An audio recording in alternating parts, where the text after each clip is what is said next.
Dalawa ang napaulat na patay sa Naga City, kabilang ang 9 na buwang gulang na sanggol. Yan at iba pang epekto ng bagyong Enteng sa Bicol Region. Tinutukan live ni James Agustin. James?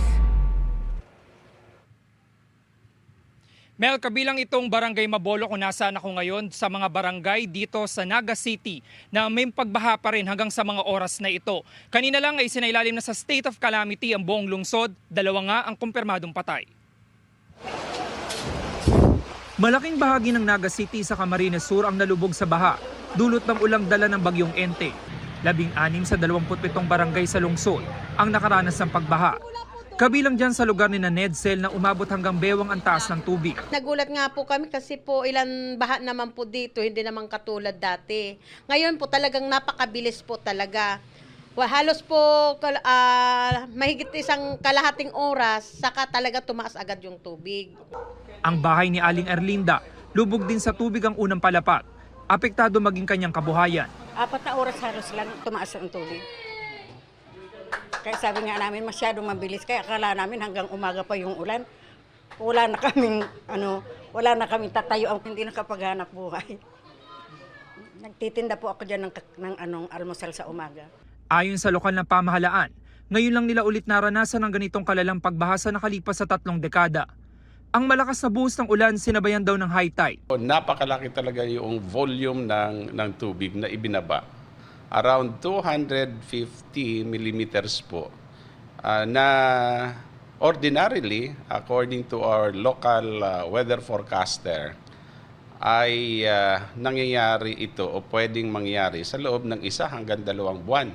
Kasabay pa noon yung high tide kasi meron tayong ilog, yung Bicol River. Ito ay konektado po ito sa San Miguel Bay.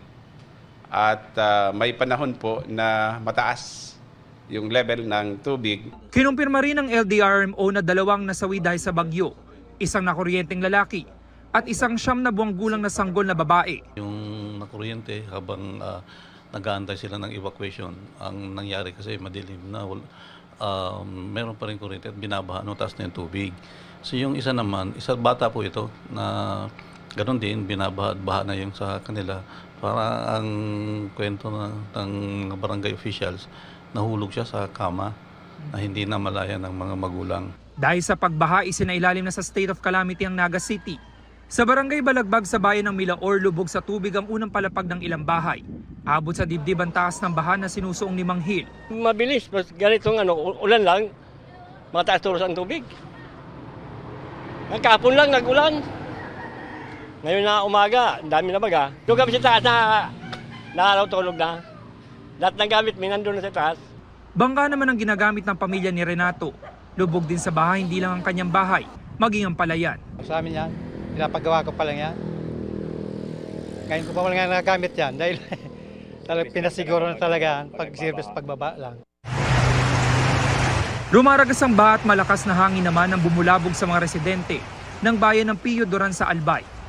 Kaya ang ilan inilikas na para sa kanilang kaligtasan. Dahil din sa taas ng tubig sa Labo River sa Camarines Norte, kaya tuluyan ng inanod ang bahay na ito. Wala namang tao sa loob.